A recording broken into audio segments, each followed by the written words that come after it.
want fun can subscribe the channel and press nearby bell. السلام علیکم نحمده ونصلی علی رسولہ الکریم اما بعد فاعوذ باللہ من الشیطان الرجیم بسم اللہ الرحمن الرحیم۔ میں پروفیسر حافظ محبوب آپ کے سامنے تفسیر القرآن کے اگلے لیکچر کے ساتھ حاضر ہوں۔ چنانچہ جو دوست میرے ساتھ اس حوالے سے منسلک ہیں ان کو معلوم ہی ہوگا کہ اس سے پچھلی آیات کے اندر ہم نے سرگردانی کے میدان میں بنی اسرائیل کے ساتھ جو واقعات پیش آئے ان کا ذکر کر رہے ہیں، اور وہی تسلسل جو ہے اس وقت جاری۔ چنانچہ جو اس سے پچھلی آیات گزری ہیں، تھوڑا سا آپ لوگوں کو ربط بتانے کے لیے یا یوں سمجھ لیں کہ آپ کی یادداشت کو تازہ کرنے کے لیے کہ جب اللہ جل شانہ نے بنی اسرائیل کو جہاد کرنے کا حکم دیا تو انہوں نے انکار کر دیا اور کہا کہ اے موسیٰ تو جا اور تیرا رب تم دونوں جا کے لڑو، ہم تو یہ بیٹھے ہیں۔ تو اس کی سزا کے اندر اللہ جل شانہ نے 40 سال تک کے لیے ان پر ارض مقدسہ جو تھی وہ حرام قرار دے دی۔ چنانچہ وہ 40 سال تک اس طرح سے ایک ایسے قید خانے میں قید رہے کہ جس کی کوئی دیواریں نہیں تھیں، جس کے کوئی تالے نہیں تھے، جس کی کوئی دروازے نہیں تھے، لیکن یہ اللہ تعالیٰ کا حکم تھا۔ اور جب اللہ تعالیٰ کوئی جیل خانہ بنانا چاہے تو اس کو نہ دیواروں کی ضرورت ہے، نہ اس کو تالوں کی ضرورت ہے، نہ اس کو بیڑیوں کی ضرورت ہے، نہ اس کو زنجیروں کی ضرورت ہے۔ جی ہاں، یہ سبھی چیزیں اس سے ہمیں سمجھ میں آتی ہیں۔ اللہ کی قدرت جو ہے وہ بڑی کامل ہے۔ تو بہرحال وہاں ان پر من و سلوہ نازل ہوا، تو وہیں ان کے ساتھ ایک اور واقعہ بھی پیش آیا پانی کی طلب کا۔ جی تو آج ہم اس کی طرف بڑھ رہے ہیں۔ تو میں پڑھتا ہوں، اعوذ باللہ من الشیطان الرجیم بسم اللہ الرحمن الرحیم۔ وَإِذِ اسْتَسْقَىٰ مُوسَىٰ لِقَوْمِهِ، اور جب پانی مانگا موسیٰ نے اپنی قوم کے واسطے۔ میں ساتھ ساتھ اس کی تشریح بھی کرتا چلا جاؤں گا کہ جب وہاں پیاس لگی تو انہوں نے موسیٰ علیہ السلام سے کہا کہ اے موسیٰ ہمارے لیے کوئی پانی کا بندوبست کیجیے۔ تو موسیٰ علیہ السلام نے اللہ سے کہا کہ میری قوم کے لیے کوئی پانی کا بندوبست ہو۔ فَقُلْ اضْرِب بِعَصَاكَ الْحَجَرَ، تو ہم نے کہا مار اپنے عصا کو پتھر پر۔ تو وہاں پتھر ظاہر ہے پتھریلا علاقہ ہے، ویسے ہی عربستان وہ فلسطین کا علاقہ۔ تو حکم ہوا کہ کسی پتھر پر جو ہے اپنا عصا جو ہے وہ ماریں۔ فَانْفَجَرَتْ مِنْهُ اثْنَتَا عَشْرَةَ عَيْنًا، سو بہہ نکلے اس سے 12 چشمے۔ جی ہاں، اللہ کی شان کہ 12 چشمے جو ہے وہ اس پتھر میں سے جو ہے وہ جاری ہوئے۔ تو یہ 12 اس لیے کہ حضرت یعقوب علیہ السلام جو تھے ان کے 12 بیٹے تھے، اور اسی طرح سے ان کی پھر یوں سمجھ لیں کہ 12 نسلیں یا 12 قبیلے تھے آگے۔ تو اللہ جل شانہ کی عنایت دیکھیے کہ اللہ تعالیٰ نے ان کے لیے 12 چشمے جو ہے وہ جاری کر دیے، تاکہ آپس کے اندر جو ہے کسی قسم کا نزاع نہ ہو، کسی کو پانی پینے کے اندر، پانی لینے کے اندر، پانی استعمال کرنے کے اندر جو ہے وہ مشقت کا سامنا نہ کرنا پڑے۔ قد علم کل اناس مشربہم، پہچان لیا ہر قوم نے اپنا گھاٹ۔ سبحان اللہ، یعنی باقاعدہ اس کو کہتے ہیں کہ نومینیشن ہو گئی کہ یہ فلاں کا گھاٹ ہے، یہ فلاں کا گھاٹ ہے، یہ فلاں کا گھاٹ ہے، تاکہ آپس میں کسی قسم کی لڑائی، کسی قسم کے نزاع کا امکان تک جو ہے وہ نہ رہے۔ کلوا واشربوا من رزق اللہ، کھاؤ اور پیو اللہ کے رزق میں سے۔ ولا تعثوا فی الارض مفسدین، اور نہ پھرو ملک میں فساد مچاتے۔ جی ہاں، یہ اللہ کا دستور ہے کہ جیسے قرآن کریم کے اندر ہے هو الذی خلق لکم ما فی الارض، اس کائنات کے اندر جو کچھ ہے وہ تمہارے لیے۔ جی ہاں، جتنا رزق اللہ تعالیٰ نے اس کائنات میں اتارا ہے وہ سب ہم انسانوں کے لیے ہے، اور ہم انسانوں کے لیے پھر کیا حکم ہے کہ ہم اس کی بندگی کریں، اس کی عبادت کریں، اس کے احکامات مان کر چلیں، زمین میں فساد نہ مچائیں۔ جی ہاں، فساد کی یاد رکھیے گا، سب سے بدترین صورت یہ ہے کہ انسان اللہ تعالیٰ کے ساتھ شرک کرے، اللہ کے ساتھ کسی اور کی بندگی بھی جو ہے وہ شروع کر دے، یہ فساد کی سب سے بدترین صورت ہے، یہ نظام کو بدلنے والی بات ہے۔ اور اس کے بعد پھر درجہ بدرجہ قتل و غارت گری، زنا، شراب نوشی، یہ جتنی یہ چیزیں ہیں، جتنے گناہ کے کام ہیں، بالعموم ایسے گناہ کہ جن کا اثر جو ہے پورے معاشرے کو اپنی لپیٹ میں لے لیتا ہے، وہ سب کے سب جو ہے وہ فساد فی الارض کہلاتے۔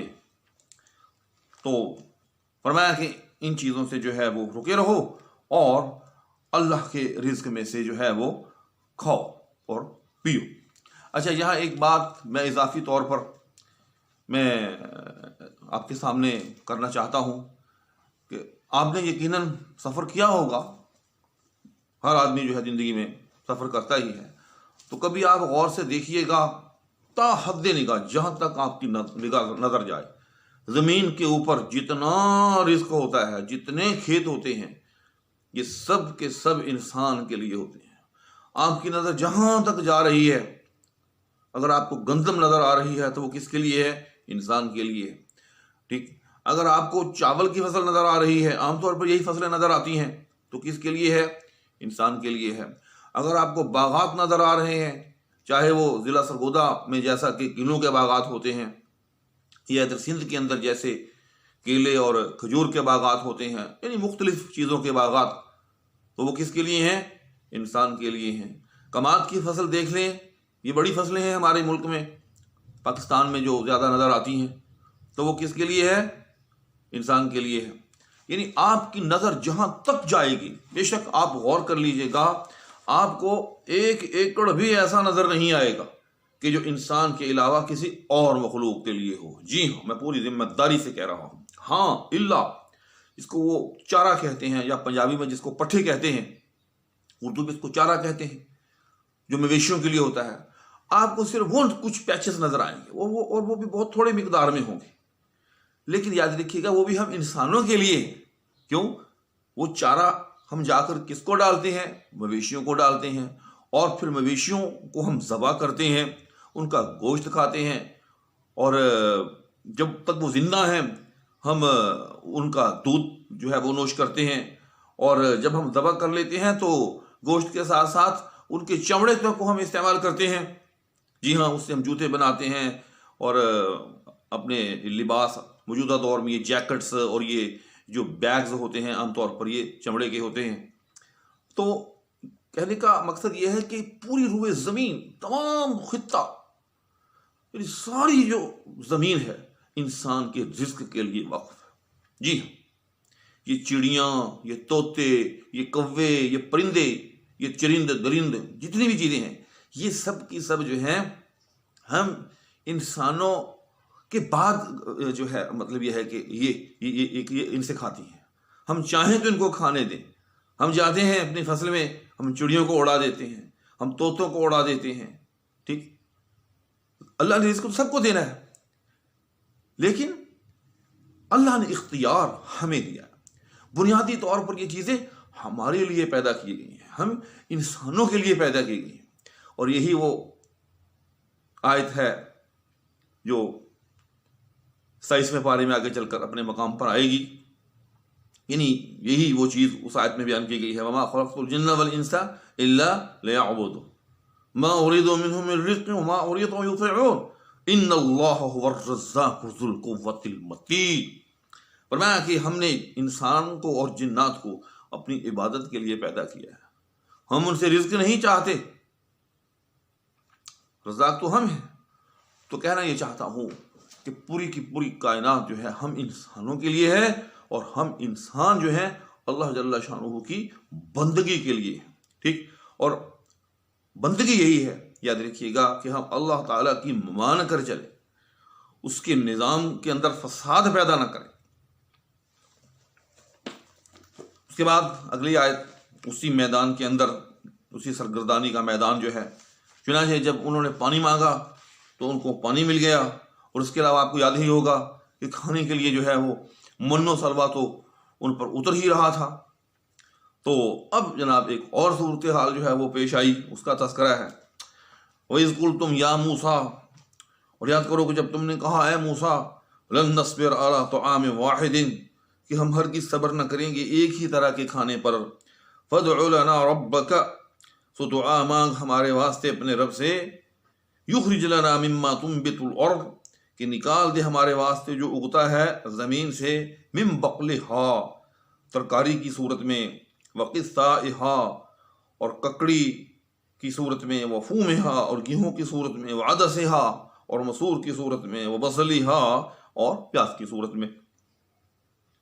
قال اتستبدلون الذی هو ادنی بالذی هو خیر، کہا موسیٰ نے کہ کیا لینا چاہتے ہو وہ چیز جو ادنا ہے اس کے بدلے میں جو بہتر ہے؟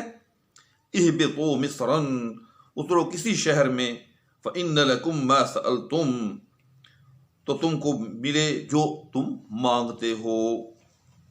جی ہاں، میدان میں، اس سرگردانی کے میدان کے اندر اللہ تعالیٰ کی ان پر کرم نوازیاں ایسے جاری تھیں کہ کھانے کے لیے جو ہے ان کو من و سلوہ جو ہے وہ مل رہا تھا، لیکن کہنے لگے کہ ہم سے ایک ہی کھانے پر جو ہے وہ صبر نہ ہوگا، اور کہنے لگے کہ اے موسیٰ اپنے پروردگار سے کہہ کہ ہمیں جو ہے بقل، قصہ، فوم، عدس اور بصل چاہیے۔ یہ 5 چیزیں ہیں، یاد رکھیے گا، تھوڑے سے میں ان کی معانی کی وضاحت کرنا چاہوں گا۔ بقل یاد رکھیے گا عربی کے اندر ساگ یا ترکاری کو کہتے ہیں، یعنی زمین سے جو بھی چیزیں کھانے کو اگتی ہیں۔ خاص طور پر علماء نے لکھا ہے کہ یہ لوبیا وغیرہ جو ہوتا ہے یا چنے وغیرہ جو ہوتے ہیں، ان کی جو بیلیں، تو یہ اس کا جو ہے مفہوم یا اس کا مدلول ہے۔ لیکن عمومی طور پر یعنی جتنی بھی چیزیں ہم انسان سبزی کی صورت میں استعمال کرتے ہیں وہ بقل کے اندر جو ہے وہ آ جاتی ہیں۔ قصہ یاد رکھیے گا، اس کو سمجھنے کے لیے آپ لوگوں نے کھیرا تو دیکھا ہی ہوگا، تو کھیرے کی مختلف صورتیں، شکلیں ہوتی ہیں ہر علاقے کے اندر۔ تو ہمارے ہندوستان کے اندر جو قصہ کا مدلول یا مطلب یہ ہے کہ ہم قصہ کو سمجھنے کے لیے ہم جس سبزی کی طرف ہمارا جو ہے ذہن جا سکتا ہے وہ کھیرا ہے۔ جی ہاں، تو کھیرے کہہ لیں آپ ان کو۔ فوم، گیہوں یا گندم، عدس، مسور کی دال، اور بصل، پیاز۔ تو بصل کے حوالے سے تو میں آپ کو یہ کہوں گا کہ ہم لوگ جو پنجاب کے اندر ہیں، ایکچولی ہم یہ عربی کا لفظ ہی یہ وصل یا بصل کو ہم پنجابی میں وصل، جو میرے پنجابی دوست ہیں وہ اس چیز کو جانتے ہوں گے کہ پنجابی کے اندر جو ہے اس کو پیاز کے ساتھ ساتھ لوگ جو ہیں وہ وصل بھی کہتے ہیں، وصل۔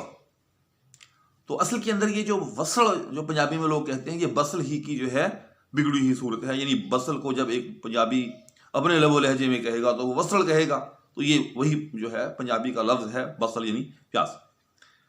تو بہرحال انہوں نے ان 5 چیزوں کا جو ہے وہ مطالبہ کیا کہ ہمیں جو ہے یہ چیزیں چاہیے بجائے من و سلوے کے۔ تو اس پر اللہ جل شانہ نے کہا کہ یہ چیزیں جو کہ من و سلوہ کے مقابلے میں بہت کم تر اور کوتاہ ہیں، تو کیا تم یہ مانگتے ہو؟ دیکھیں، من و سلوہ جو تھا وہ ایک آسمانی کھانا تھا، وہ ایک معجزاتی کھانا تھا، ٹھیک؟ تو ان لوگوں نے جو ہے بجائے اس آسمانی اور اس معجزاتی کھانے کے یہ عام چیزیں جو ہیں یہ طلب کی، جو کہ ایک سلیم الطبع فطرت جو ہے اس کے خلاف ہے۔ کوئی بھی سلیم الطبع آدمی جو ہے، ظاہر ہے اگر ایک طرف آپ کو کسی پرندے کا، جیسے آج کل آپ کہہ لیں کہ بٹیر کہہ لیں یا تیتر کہہ لیں، اس کا گوشت جو ہے میسر ہو رہا ہو، تو بھلا بھی وہ بٹیر اور تیتر چھوڑ کر وہ داڑھ سے روٹی کھائے گا؟ داڑھ مانگے گا؟ سوال ہی پیدا نہیں ہوتا۔ تو اصل کے اندر ان کی جو جبلت جو تھی، جو ان کی جو فطرت تھی، اس پر جو ہے کویسچن مارک ہو رہا تھا اس وقت، اس میں جو ہے وہ تھوڑا سا جو ہے وہ بگاڑ آ رہا تھا۔ تو اس لیے اللہ تعالیٰ نے فرمایا کہ کیا تم وہ چاہتے ہو جو گھٹیا ہے اس کے مقابلے میں جو بڑھیا ہے؟ تو فرمایا کہ اگر ایسی ہی تمہاری طلب ہے تو پھر جاؤ کسی شہر میں چلے جاؤ. تو یہ جو شہر اس وقت آپ کے سامنے اس کا تذکرہ ہو رہا ہے اہبطوا مصرا، تو یہ کون سا شہر ہے؟ اسی کے حوالے سے میں نے آپ کو شروع میں بتایا تھا کہ جہاں حکم ہوا کہ آپ کسی بستی میں چلے جائیں اور جب اس میں داخل ہو تو عاجزانہ طور پر ہونا، اور نیز یہ کہ مغفرت طلب کرتے ہوئے جو ہے آپ نے داخل ہونا ہے. تو یہ اسی بستی کا تذکرہ ہے. یہ الگ بات ہے کہ ان کے اس قول کا کہ انہوں نے من و سلوہ کے بدلے یہ چیزیں مانگی، اس کا تذکرہ بعد میں ہو رہا ہے، اور ان کے اس شہر کے اندر تکبر کرتے ہوئے داخل ہونے کا ذکر، یعنی اللہ کے حکم کو بدلنے کا حکم کا جو ایک بدلنے کا جو تذکرہ ہے وہ پہلے. تو واقعات جیسے میں نے پہلے بھی عرض کیا تھا کہ قرآن کریم کوئی ایسی قصہ کہانی کی کتاب نہیں ہے کہ آپ اس کے اندر یعنی اس کے اندر ہر واقعہ جو ہے وہ 1 2 3 کی طرح جو ہے وہ ترتیب کے ساتھ ذکر ہو، بلکہ قرآن کریم جو ہے ایک نصیحت کی کتاب ہے، ایک فہمائش کی کتاب ہے، ایک تذکیر کی کتاب ہے. تو وہ کسی بھی واقعے کو بیان کرتے ہوئے جہاں جس جزو کی ضرورت ہوتی ہے اس جزو کو مقدم کرتا ہے، اور جس جزو کو مؤخر کرنے کی ضرورت ہوتی ہے اس جزو کو قرآن مؤخر کر کے بیان کرتا ہے. تو یہ چیز ہے. تو بہرحال آج کی اس لیکچر کے اندر 2 باتیں ہوئیں.